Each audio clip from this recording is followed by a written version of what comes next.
Welcome to our latest UVic alumni virtual event, everybody. Tonight we're going to talk about the Vic Food Guys journey from tech to food. My name is John Threlhall, and I'll be your host for today. I'm a UVic alumni myself, having graduated in 1996 with a BA, History, Lit, double major. And I've been the communications officer for the Faculty of Fine Arts for the past 10 years. But I've also been covering Victoria's arts and cultural scene since 1999 as a journalist and a freelance writer, and I've lived here in Victoria since the early 90s. Before we begin, we would like to acknowledge, with respect, the Lekwungen peoples on whose traditional territory the university stands, and the Songhees, the Esquimalt, and Wasanich peoples whose historical relationships with the land continue to this day. And because we're talking specifically about food today, this is a good reminder that we should all consider our own relationships with the land and the sea that provides so much of our local fare. Just a few housekeeping notes before we start and while people are still coming in. Your audio has been muted, and we recommend you use speaker view for this presentation. And please use the chat function if you have any questions or comments. We have people behind the scenes who's going to be running the chat, and they'll shoot me questions as we go. There'll be a Q&A later in the session. We'll do our best to get to as many questions as time allows. We're going to have a nice interview and a casual conversation here. And we're also going to do a couple of fun lightning rounds. So watch out for those. High-tech stuff, hey? We're delighted to be joined today by Dallas Harwood, who completed his UVic degree in computer science in 2008 and now works full-time as a desktop support analyst on campus. Born and raised in Victoria, Dallas is passionate about supporting local any way he can. The Vic Food Guys began back in May 2016 by Dallas and his colleague, Mike Shireen, after they started posting photos of weird food and meals on Facebook. That quickly evolved into a branded platform, which saw them appear on local radio and TV, and then developed the Vic Food Guys Instagram account, which currently has 20,000 followers, and the Vic Food Stories podcast, which has 25 episodes to date. A solo operation for the past year and a half, Dallas is dedicated to increasing Victoria's food literacy. Vic Food Guys has a couple of great mottos. One is eating food, one YYJ restaurant at a time. And the other one is, if we post it, you should eat it. Dallas, thanks for being with us today. Let's kick it off by hearing a little bit about yourself. Yeah, thank you very much, Sean. So, yeah, my name is Dallas Harwood. I was born and raised here in Victoria, as you mentioned. If anyone hasn't seen the Instagram account, I would actually recommend going to Vic Food Guys on Instagram and just taking a look and seeing what that is, because we will have the Q&A later, so there might be an opportunity.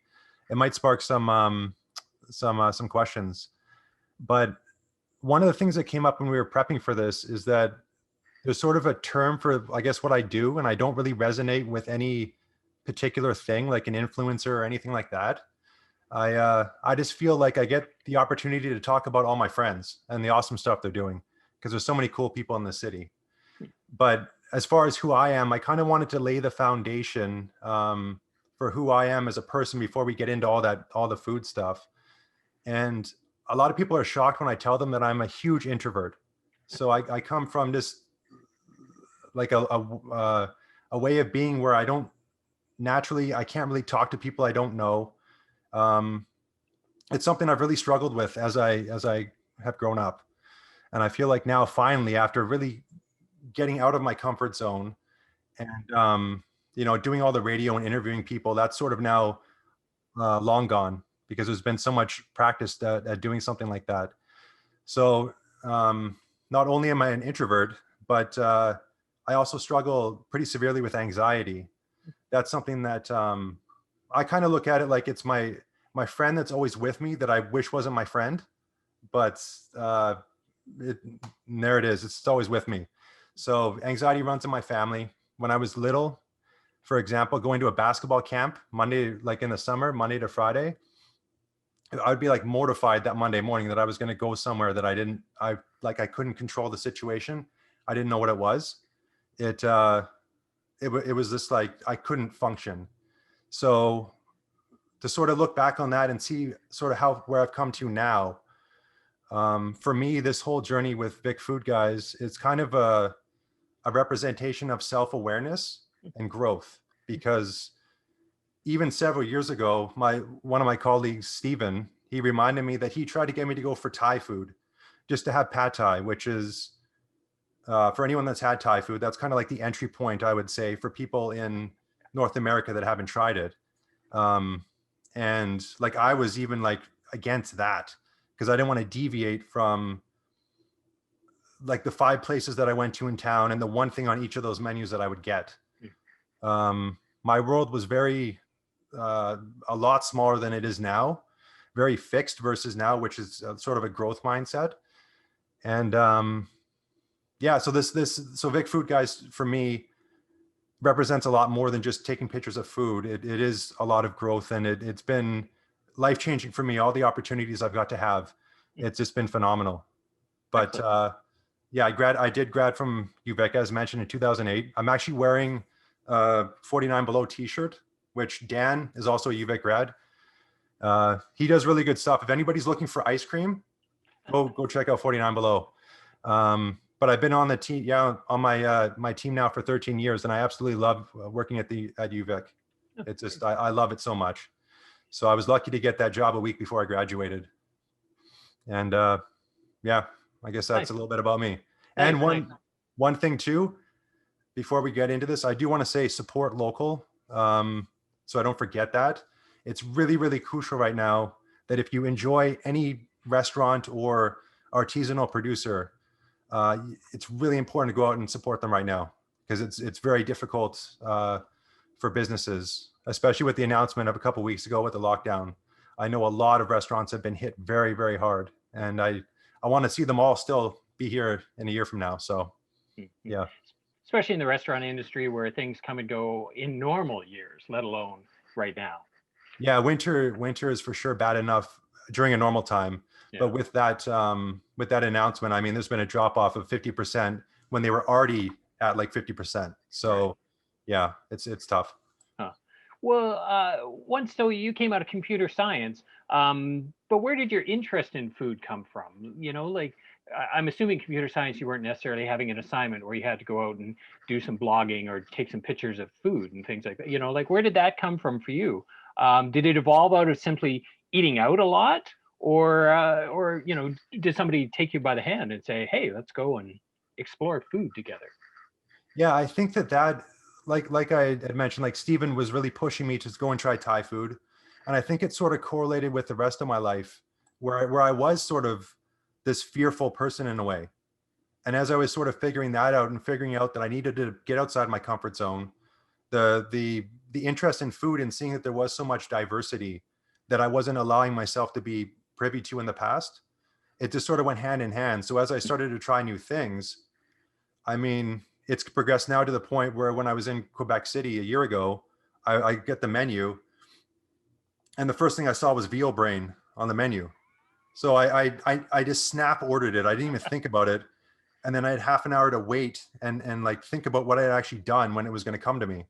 So I think it's just, it falls in line with my progression as a human being because I'm so big on self-awareness and people doing things that they like at their core enjoy. To really, really just spend your time. Like if you have some free time after work, do it or spend it doing something that you actually really enjoy. And you get to that through self-awareness and being being aware of what really speaks to you. And for me, it was always eating good food. And then when I find something I like, I won't shut up about it. I just tell everyone I know, like I just blabbermouth. So thinking about it now, it makes sense. Sure. Makes sense. Yeah. So given the range of restaurant options, Victoria has so many restaurants now. It's just crazy how many we have. How do you choose who you're going to talk to? Do you do research? Is it word of mouth? Is it through social media? Or do you have restaurateurs contacting you wanting to be interviewed? Yeah, people definitely contact me to come and check out what they're doing. I know enough people now that it seems like everyone kind of knows everyone. Like I know enough people that like, for example, the new bakery, Working Culture on Douglas Street. They do amazing stuff, amazing bread. The cinnamon buns are incredible. Like the Dan, who 49 Below, like he knows the owners of that place. So he's like, oh, you got to go talk to these people. Or House Sausage. They just recently opened their shop. and they have awesome stuff. And they have a guy in there, Guillaume, and he's got a cheese company where he's a cheesemonger.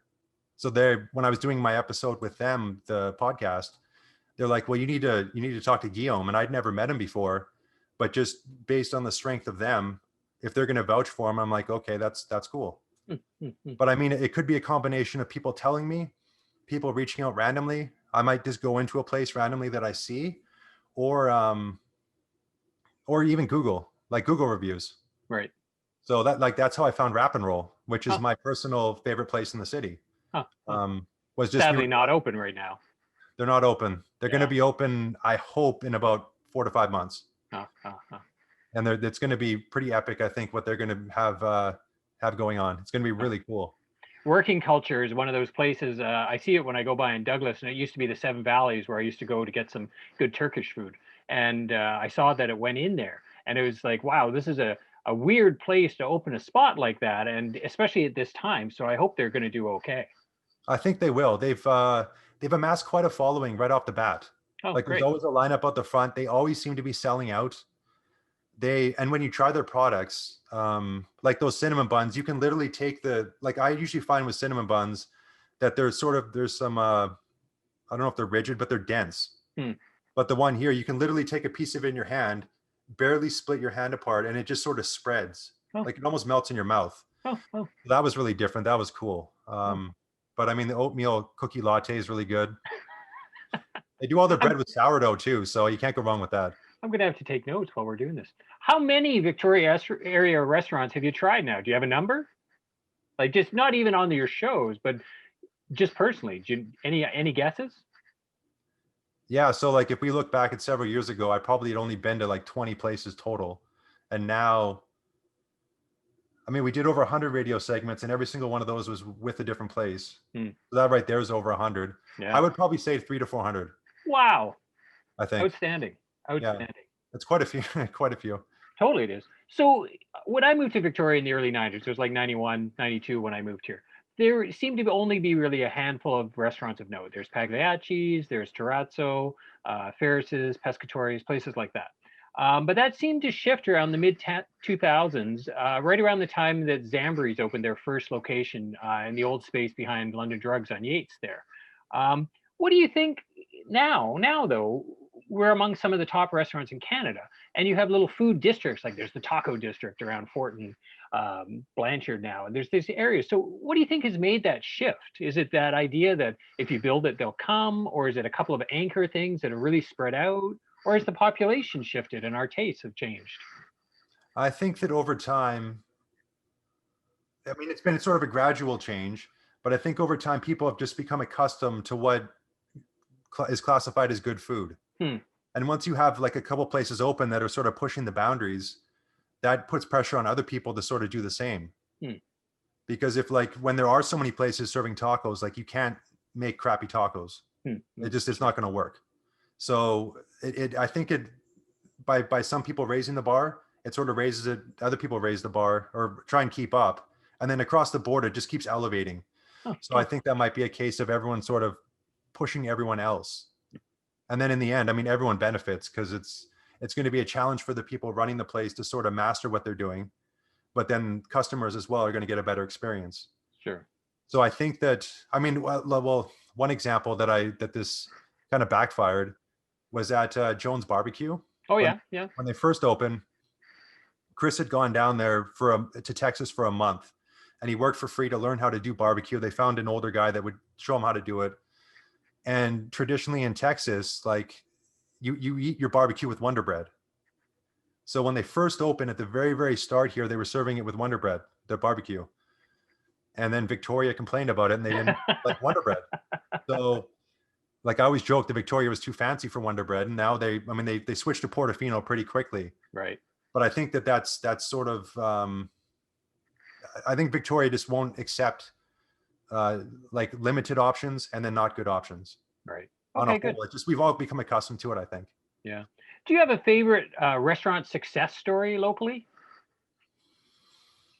I mean, right now, the thing that comes to mind, it's not necessarily a restaurant, but it's Israel with his tortillas and mais, where he's now in Fantan Alley. at the Kid Sister location because they closed down for the winter. Okay. And like I did an interview with, I've known Israel now since he got to Victoria. And I mean, I did a podcast episode with him where he kind of lays out his whole timeline. And it's just, it's incredible to see where he's come from and knowing where he was a few months ago when COVID started and what was going on. And now seeing where he's at, where he's becoming just a powerhouse, where his tortillas, I mean, anyone that tries those things, they're unlike any other tortilla you could ever hope to have here. There's nothing else like them. They make all of their tortillas like seem silly. But so like the progression of seeing him, and he just works so hard to see so quickly how things are changing for him, and he's already skyrocketing. That makes me like really happy. Excellent. Oh, because that's he's great. a really good person, and that like inside that gives me like sort of the warm and fuzzies. Yeah. Well, that's what they always say. Good people make good food, right? Yeah, 100%. Here's a possibly sensitive question. What's your annual food/eating out budget? You know, by way of comparison, for 20 years, I've been a theater critic in town, and I get to go to theater for free. I don't know if you eat for free. I do. You do? Okay. That's one thing about the VicFoodGuys and all that stuff. I've never received a cent. Mike and I, when we were doing it, received nothing, and I still haven't received a cent. But there is free food that is sort of gifted, where people do like this past weekend at Aura. They wanted me to come in and try their brunch, let people know about it, and I didn't have to pay for that. I went with my girlfriend. So free food does happen for sure. Yeah. Great. But my annual bill at the start of this, it would have been crazy. Like eating out, it was over $1,000 a month for sure. Oh, that adds up. Oh yeah, it definitely does. But now, okay, or go ahead. I was going to say, let's do our first lightning round. Ooh, special effects. Okay, so for viewers at home, we're looking for fast, off-the-cuff answers with no explanation or justification required here. Dallas has no idea what I'm about to ask him, so we're just going to bang through some really fast questions. Okay, first question. Meat or veg? Meat. Meat, okay. Cake or pie? Pie. Beer or wine? Wine. Why? Oh, wine. I was going to put you down for beer. Chopsticks or cutlery? That depends. What am I eating? Cutlery generally, but chopsticks if it's appropriate. Chopsticks. I love chopsticks. I use chopsticks on potato chips. What's your personal comfort food? First thing that came to mind was macaroni and cheese. Okay, nothing wrong with that. Either that or some bread with some cheddar cheese just broiled on top. Okay, that's good. I like popcorn. I'm a popcorn guy. What condiment can you not live without? At this point, I would say yeshi dressing. Okay, yeshi dressing. If no one's tried yeshi, please go and try that. Okay. You mentioned veal brain. What's the weirdest thing you've ever put in your mouth? Yeah, it would probably be that. And it was like, and when they brought it, it was really good. It was like a ragu. Like it didn't look weird, but that's what it was. It was good. It just thinking about it in that 30 minutes was interesting. Is there anything you would refuse to eat? No. Okay. Do you have a go-to destination for out-of-towners? Well, I guess that would depend on the region. So like if you're going out to Souk, then it would be Wild Mountain. Okay. That's to me, that'd be a no-brainer. If you're going to the West Shore, House of Botang. Oh, okay. If you're going to Duncan, then I just recently found the Greenhouse Cafe. They're really cool. They're hidden. Or the Ainsley. The Ainsley is really good as well. Nanaimo. I've always enjoyed Nori Sushi up in Nanaimo. Oh. They have a good peanut crunch roll there. Great. And then, yeah. I think that's all that's coming to mind right now for those different areas. Oh, sure. Sydney, Surly Mermaid. Oh, okay. Great. Yeah. Okay, last one in this lightning round. Say you've become a condemned man. What's your last meal? Lasagna. Although recently I might switch that to moussaka. Okay. I think it would be moussaka that Mo makes from Mo, the owner of Wrap and Roll. His moussaka might be the meal. Something layered and squishy. Okay, good. Yes. Okay, let's go back to some regular questions here. We used to see more of a food cart to brick and mortar evolution. You know, I think about places like Cafe Fantastico that started out as a little cart in front of the museum and now has multiple locations. I think about the Noodle Box. Deadbeats has a location in Oak Bay now. But now we're seeing the reverse of that. So we're seeing an expansion of food truck culture across the city. Do you think this is the new trend in a restricted economy, or is it just a way of bringing food to people? No, I think that this is going to be something that continues to happen more and more Hmm. as people. Well, it's going to be interesting to see what happens with real estate rental prices, Hmm, because hmm, if they hmm. stay as high as they are, then it's very difficult for someone to get into a space and make it work right away, because you have to basically hit the ground running and you have to make money instantly to pay for what you're doing. Hmm. So food trucks are a way that people can get into having their own restaurant without having that massive rent bill.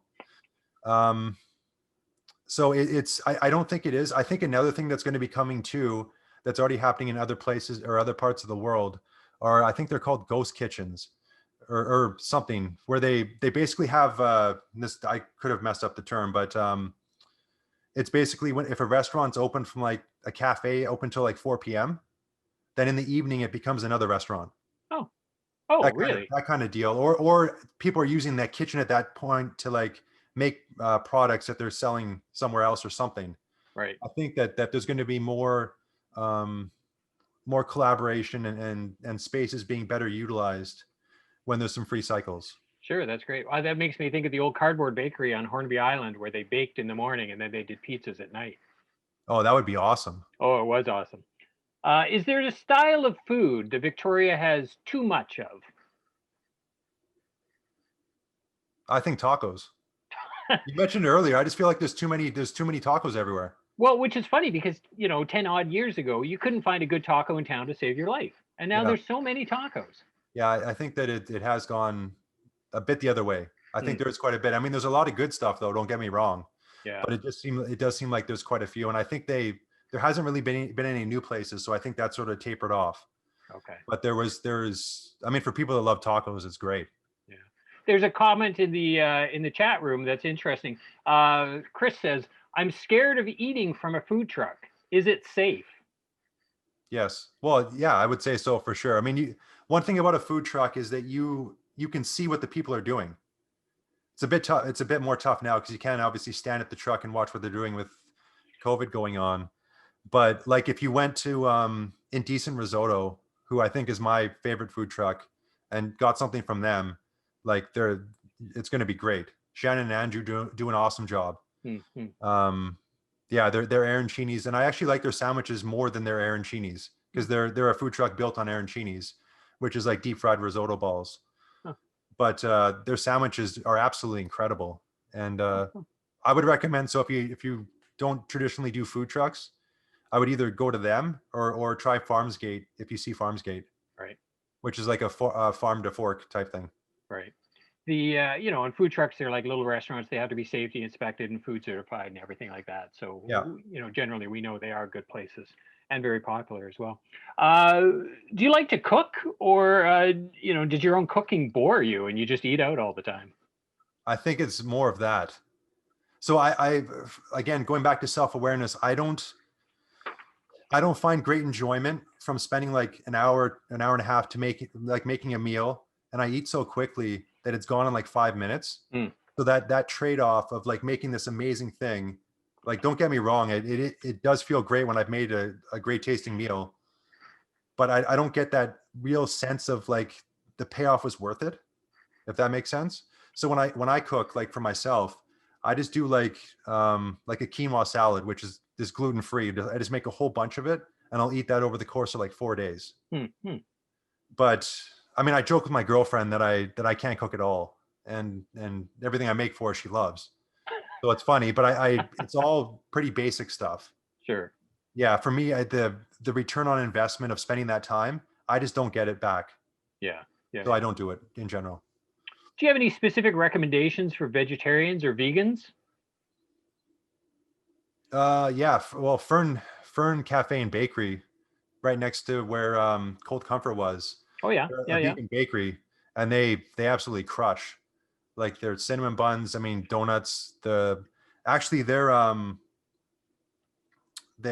have a macaroni and cheese.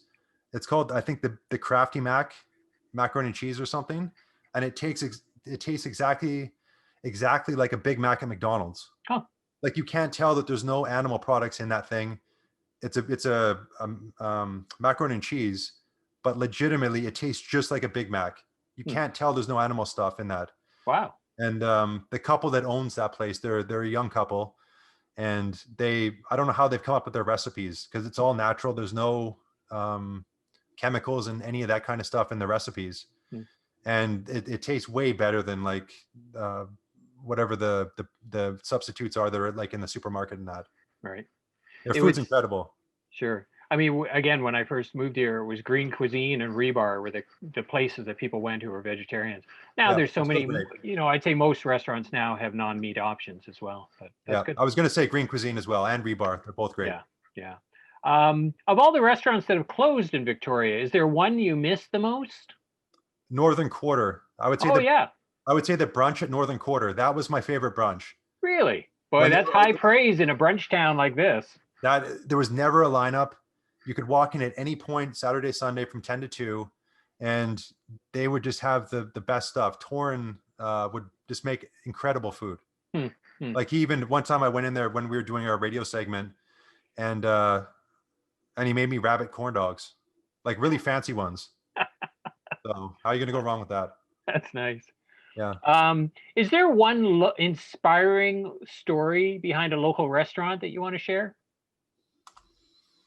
It could be inspiring as in, opening something up in tough times. Ithaca is a great inspiring story right now. I think what they've done with shifting from their old location to a large new location in the middle of a pandemic. Yeah, I know Demetrian very well, who's one of the sons there. He's the one running the restaurant. And I had lunch with him back in like February before COVID hit. And he was telling me, he's like, oh, I got this new space we might take over. I mean, little did I know it was used to be Milos, the space there. Yeah. But so he's telling me, he wouldn't tell me where it was, but he's like, I'm going to take over this space and it's big. And so he actually did sign that contract after COVID had hit. And I really respect the fact that they took a space that big in such a time where there's no guarantees. I respect it so much. And just seeing like Maria, who's 73, like his mom, she was going to retire when they closed the other location, but she like can't help herself. Like Dimitri and one of the other workers did all the renovations, a lot of them, got it all done.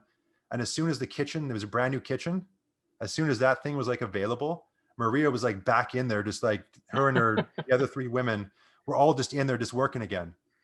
So that they're a really cool family with genuine hospitality, just ingrained.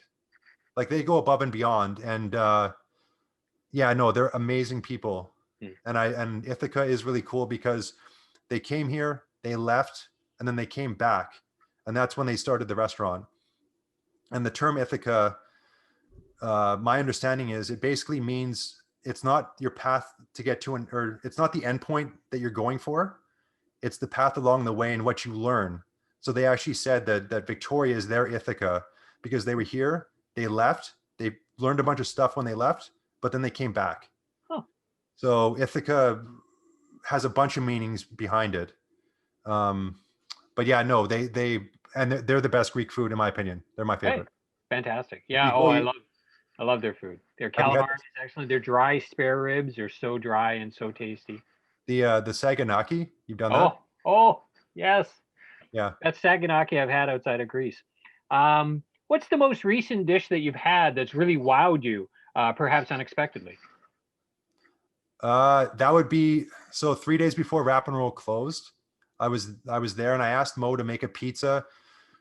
I've been watching Dave Portnoy on YouTube. He does these one bite pizza reviews all over the US. And he seems to like pizzas that are like red on top. And I didn't know what that was. So I asked Mo to make a pizza with the sauce on top of the cheese. And like normally if I get pizza, I want a bunch of toppings and all that. This was just pepperoni, cheese, and then sauce. And I think it was the best pizza I've ever had in my life. just for whatever reason, taking the sauce and having it on top. So when you first bite in, you get the tang Right. from the sauce Right. and the texture of the cheese pepperoni. Then his crust is really, really fluffy and soft. Oh. So it's just reordering it, and just the order of it made such a big difference that I literally bit into it, and he did too. And we just looked at each other like, whoa, what just happened here? Huh. Because like totally unexpected. I didn't know what that was going to do, but it made a huge difference. So I'm hoping when they reopen that this becomes like something there, that they do this pizza because it's the best I've ever had. You touched on earlier the pressures restaurants are under right now with the pandemic and declining numbers, and then the new restrictions as well. Do you feel extra pressure to put out more, to cover more restaurants, to get the word out as much as possible right now? Does that add extra pressure to what you're already planning to do? No, that's a good question. I would say no. I just I know what my limitations are and what I can do, and I can't overextend myself. Hmm. I mean, this is just a hobby for me, right? Like I have my full-time job at UVic. Yeah. Um, that's number one. But this outside of that is like it's just a hobby. So I'm not making any money from it. I'm doing it purely to try and spread the word about what everyone's doing, that I come across, that they're doing a great job. Hmm. So I don't. I think there is some. I think it's shaping maybe some of the content. Like last week, I didn't have a podcast episode because we had to stop because of the lockdown. So I made just a little speech saying support local. So I may have not made that little speech when I didn't have content, just sort of reminding people how important it is right now that you have to go support places that you care about if you want them to be here in a year. Mm-hmm. So maybe there is some pressure, but I'm not really acknowledging it. It breaks my heart when I hear that somebody has to close, because that's a human being, and that's their like everything. It means it didn't work. Right. And that to me, it breaks my heart. Right. Because on the flip side, like there's been so many places that Mike and I were able to help, and I continue to help, that like when something good happens, I just get super stoked, because like I know I've helped another human being. Mm-hmm. That's the best feeling ever. Nice. So Oh, nice, nice. That's that goes back to that good food, good people feeling. It's kind of like a circle. You're helping people out. They're doing good food for the community, and then it makes you feel good to help them as well. That's super. I love that. What's your take on restaurants that are sort of institutions in town? I'm thinking of places that have survived over the decades, like Pegs, like Ferris's, like Terrazzo. These places that have been around for a long, long time, and they have a built-in reputation that the newcomers don't have. Do you visit places like that, or is that just outside of your realm? I don't think any place is outside of my realm, to be Okay. honest. Like I'm open to whatever. I can appreciate, like, one of the things when I was in Japan in January this year, I was on the hunt for like Kit Kats, like the different flavors of Kit Kats. And Kit my Kat, the buddy, chocolate bar, Kit Kat? yeah, It yeah. comes So in different flavors? in Japan, for every area of Japan, they have a different flavor of Kit Kat, because in Japan they have every area is known for a different thing. So like when we got off the train state or the train in one area, it was all fermented vegetables in the train station. Right. But you get off in another area and it's all sweet potatoes. Oh. So each area in Japan has a different Kit Kat, and I was all about trying all these things. And like my buddy was like giving me such a hard time. He's like, "Why are you eating that crap?" And I'm like, "Dude, you need to appreciate this for what it is, just as much as you'd appreciate like a Michelin star meal." Right. So I think that discounting a place because of the name or the reputation is not going to lead to anything, because you're going to potentially miss out on something. Sure. Just Sure. because something has like a name or a certain reputation, I don't know. I'd say just go and experience it for yourself. Maybe you don't like it, but it could be your favorite thing ever. You don't Sure. know until you try. Sure. Hey, a good question just popped up in the chat. Have you been to Part and Parcel since they changed chefs? Which is part of a larger question, is what happens to a restaurant when they change chefs as well? So let's go to the first part. Have you been to Part and Parcel since they changed chefs? But then let's address the second part too. I don't know when they changed chefs, but I haven't been there probably in a year and a half to 2 years. Oh, So I would guess I probably haven't been. oh, okay. I'm never in that area, so but I've been to Part and Parcel like 3 or 4 times. I will say that Part and Parcel, when Mike and I were doing our radio segments and we'd ask a chef, like, where do you eat? Right. The one place that came up the most out of all of them was Part and Parcel. Really? So that's a good reminder that I do need to get back there and go to it because I've always really enjoyed it. Yeah. Yeah. Part Well, you and might Parcel. enjoy it differently now that apparently they have a different chef. Yeah, no, and I know Callum a little bit. He used to work on. He was working there. I don't know if he still is. Then I don't know. But he was part of my favorite food truck of all time was Juma, which was a young guy named Aiden, and he was making food using a lot of produce off his father's farm, or his parents' farm. And Callum was working there with him, and Callum was at Part and Parcel at least. I don't know if he still is, but I wish Juma was still around. Interesting. Yeah. And then, so what was the question? Oh, just the idea, some of these restaurants that have been around long enough that they do change chefs. And then, does that change literally the flavor of the restaurant? Yeah. Oh, yeah, it does. Yeah. Because if somebody comes in and they don't like what was previously there, they're going to probably get rid of it all. Definitely when an executive chef comes on board, that there is going to be some change, I think. And it's always, I mean, it's subjective whether people like that or not. Yeah. That's subjective, I think. Let's do another lightning round. Okay, so for this round, we're looking for quick responses based on your experiences. So, favorite place for value that is possibly the cheapest restaurant? Value. This is not even local, really, but I'm going to say the best value when you say what's value. I would say the burrito bowl at Whole Foods.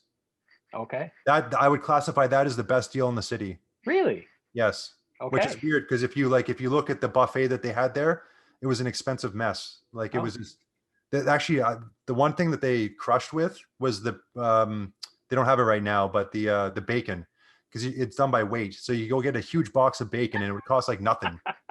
But the burrito bowl is over a pound of like organic food. Right. And it's only cost if you get the punch card, it's like $8. Wow. And it's incredible. You get everything on that thing. So that's maybe an unexpected answer, but that's a very unexpected answer. Favorite place for hangovers, like a greasy spoon? Yeah, actually, brunch is not my big forte. I would say probably Spoons. Okay, Spoons. Oh, okay. Yeah, up on Douglas there. That's the spot that comes to mind when you say that. Yeah. Okay. They do a really good job. Yeah. Or Floyd's. Or Floyd. I was going to say Floyd's. Yeah. Go get the Mahoney and see what happens. Get the Mahoney. Always get the Mahoney. Yeah. Mike. One time, Mike and I went there, and he's like, tails never fails. He kept chanting it, and I was going to choose heads, so I did tails, and I lost. So I had to pay $30. If people don't know, the Mahoney is a big meal you can order at Floyd's, and then you flip a coin, and you either get it for free or you pay twice. Is that what it is? Yeah. You pay double, and you don't know what it's going to be. It's random. Yeah. The one time they actually made like a Teddy Ruxpin, like a full size bear out of a bunch of stuff. It was crazy. That's great. That was one of the first photos that we posted. Nice. Favorite place to splurge? Favorite high end place? Let's say.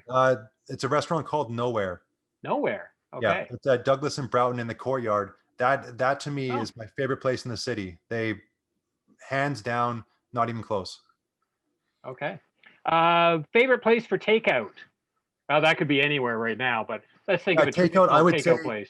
I would say the Hive, which is a burger place. Okay. They and I know in the past week they've just been absolutely crushing, but I would say the Hive if you're a fan of burgers for sure. Okay. And then I would have said Wrap and Roll if they're open, but they're not open right now. Favorite place with a view? Then the takeout, I would say Mai Tai Cafe as well. Oh, the Mai Tai. Oh, okay. Yeah.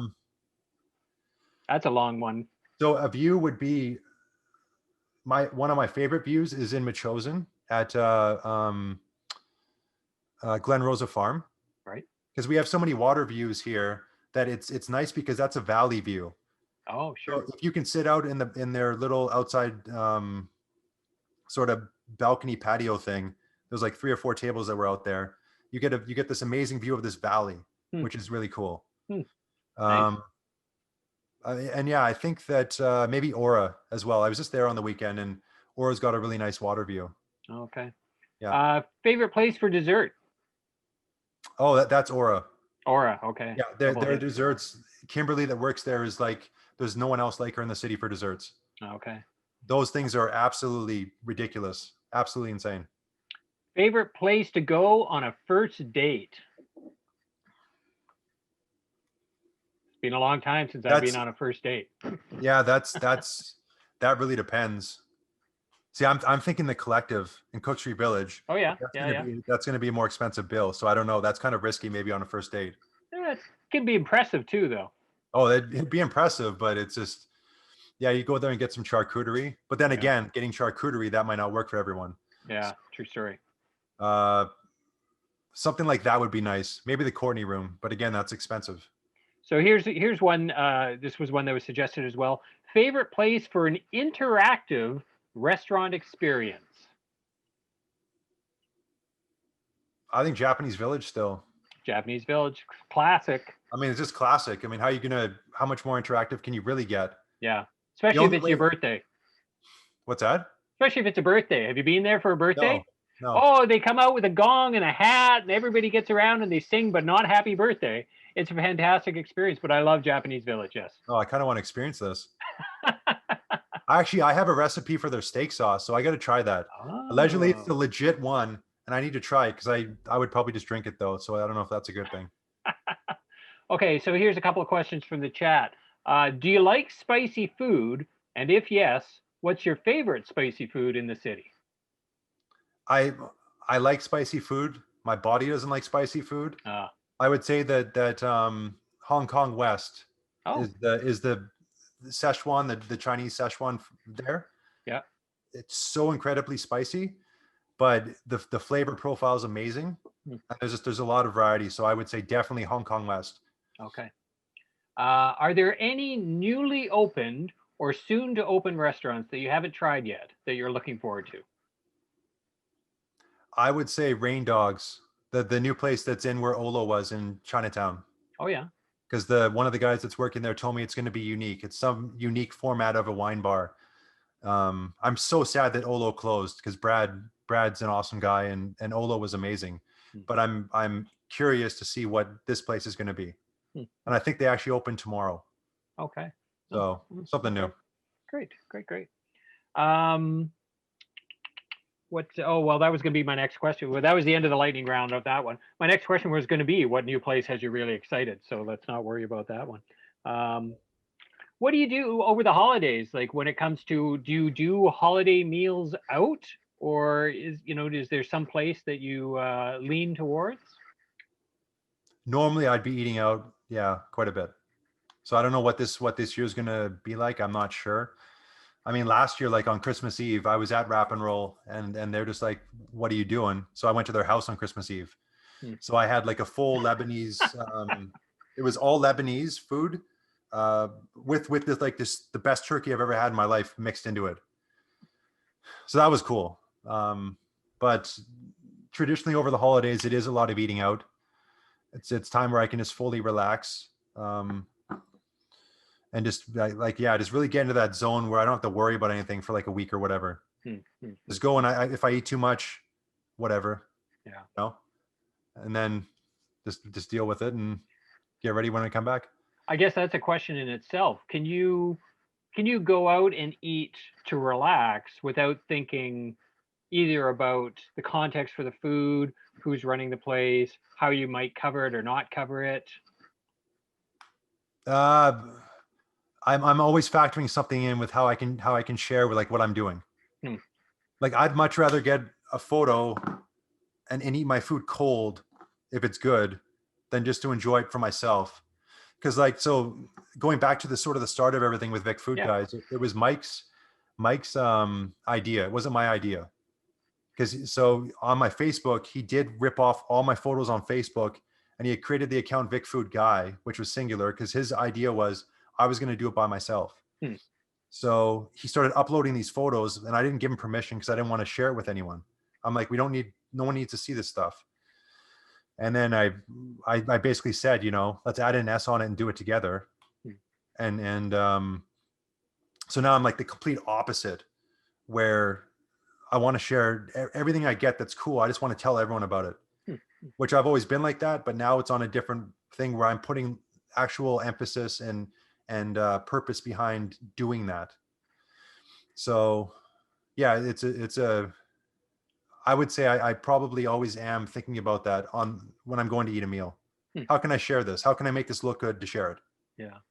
On the flip side of that, do you hear, given that you've got 20,000 followers, you do the podcast now and things like that, do you hear from restaurants, from food people, when you post a new photo? Like, do you ever hear, hey, we've had an uptick, or we've got 15 new people coming in this week, or our reservations have gone through the roof? Yeah, oh, definitely. Mm-hmm. Over like the course of doing all this stuff, whether it was like with our CFAC segment, Yeah. CTV, I've done some articles for a few articles for Victoria Buzz on Mm-hmm. Facebook, and I mean they have 100,000 people on Facebook. Wow. So I should do more of those. Actually, I don't know why I don't, but like when I've done some of those things, like yeah, businesses have told Mike and I, and they've told me since that we fundamentally changed their business. Wow. Like it was a complete. It's like it was extremely noticeable that this is what the shift was when the shift happened. It was us. Huh. And like that gives me goosebumps and makes all of this like it makes it worth it. Just Yeah. hearing that. Yeah. So That's yeah, fantastic. Yeah, that's great. That's exactly what you want to hear. You're not a food critic. You're not out there to take people apart.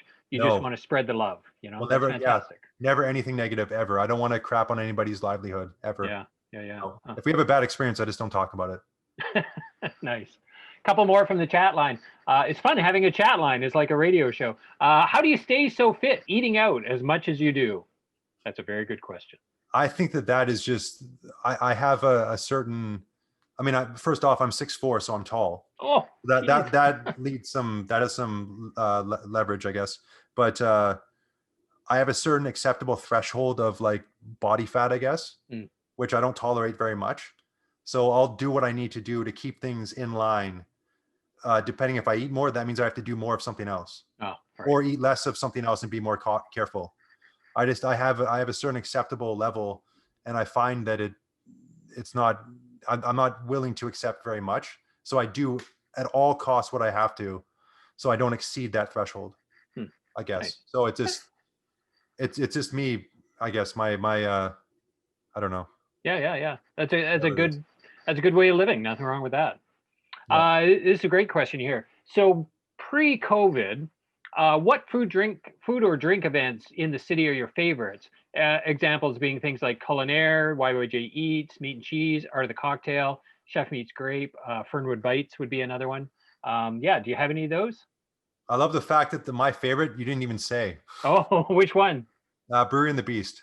Okay, Brewery and the Beast. That's that to me. I mean, I've been to pretty much all the events. That's the one that stands out head and shoulders above the rest. Why?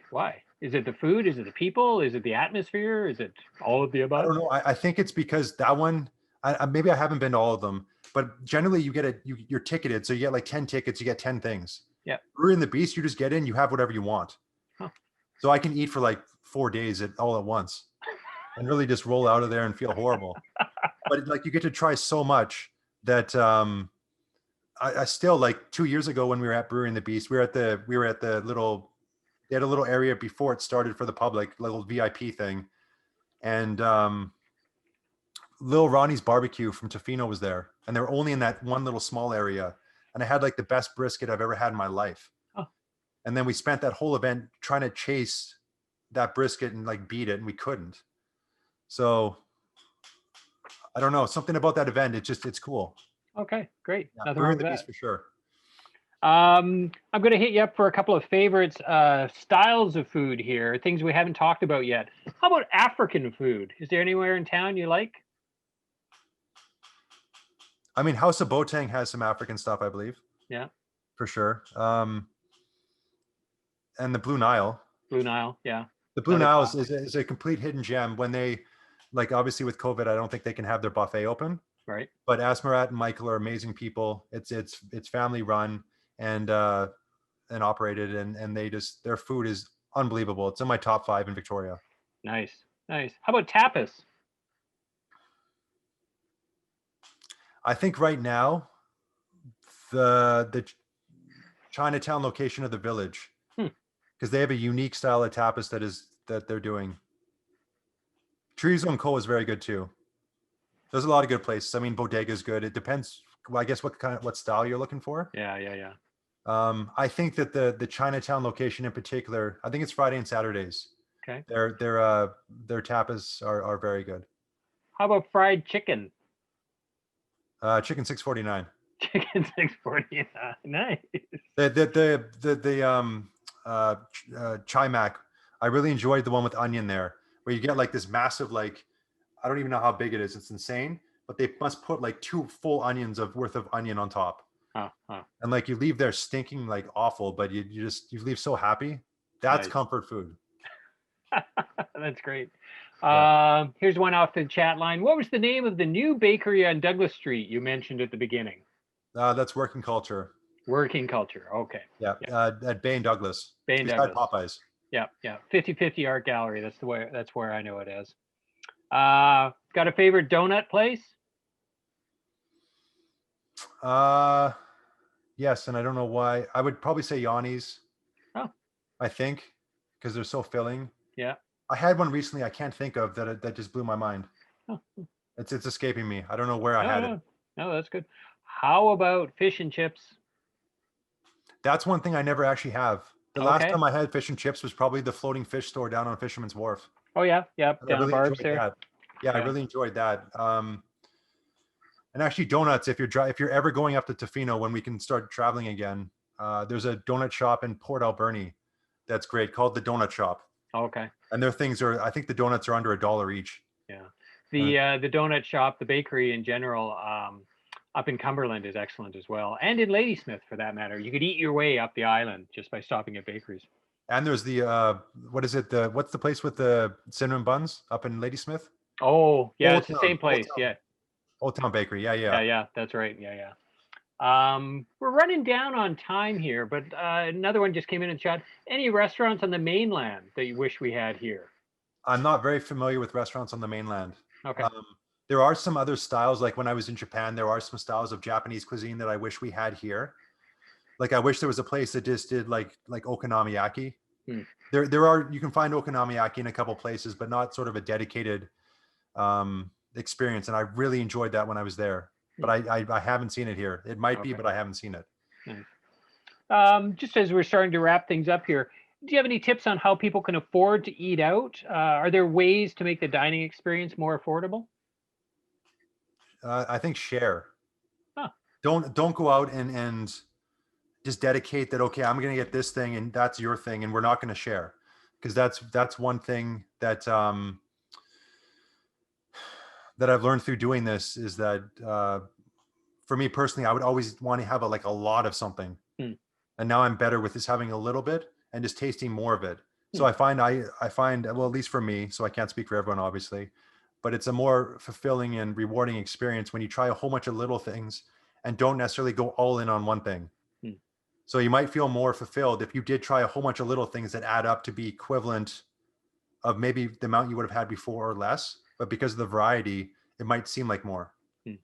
If that makes sense, I guess. Sure. We talked a bit about this earlier, the idea of supporting local over the holidays. People are going to have some time. Places are always in danger of going down as well. Would you recommend just hitting your favorites or trying to spread the love and the money around?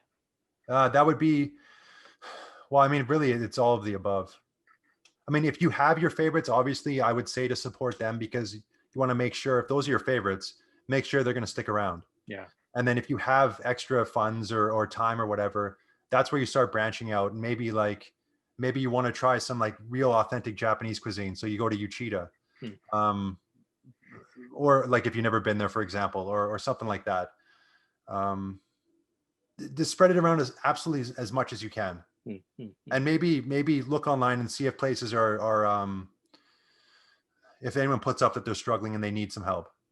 Like the other day, there was all the farmers markets got canceled. So Justos Hummus put a post up and said, all like 9 markets closed or canceled all in the same day. We've got this whole whackload of hummus and stuff that they make. And they put the call out and the community answered, and basically everyone bought everything up. Nice. So, yeah, just support the places you like fundamentally the most first, and then spread around as you can. Try new places. If you see a lot of people saying good stuff about a place, go try it. Great. Or another place actually that I would say too is the Fresco One World Cafe in I think it's on Yates Street, sort of by Douglas and Yates. Little tiny hole in the wall, hidden place. But the Cubano sandwich there is out of this world. Hmm.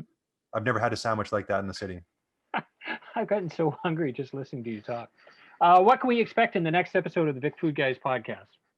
That's going to be a recap that Anton and I recorded on January 22nd, the day after we got back from Japan. So I never intended to release it, but with what's going on right now and everything being paused, I can't record more stuff. I don't want to do it over Zoom. Right.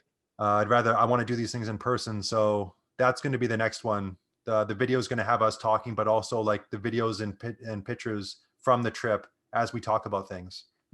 So that's going to be really cool. But Nice. beyond that, I want to do a Square Malt wine and working culture were the next two places I had scheduled that I had to cancel.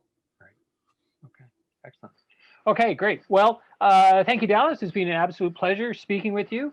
I've certainly learned a lot, and I appreciate you sharing your story and your recommendations. I hope somebody was keeping a list the whole time we were talking. I'd like to thank our audience as well for attending and participating in this session. We hope you enjoyed it. If you have any further questions for Dallas or weren't able to get to your question today, hop over to VicFoodGuys, all one word, on Facebook, and be sure to follow @VicFoodGuys on Instagram. And for our audience, we're going to be sending out a short survey about this event tomorrow. Please take the time to fill this out as it helps us in planning future alumni events. And I'd just like to thank everyone again. Thank you, Dallas. Thanks to the team who put this all together. And I wish everyone a good evening and a good holidays. And stay safe. And like Dr. Bonnie Henry says, be kind, be calm, be safe. Thanks very much. Awesome. Thank you.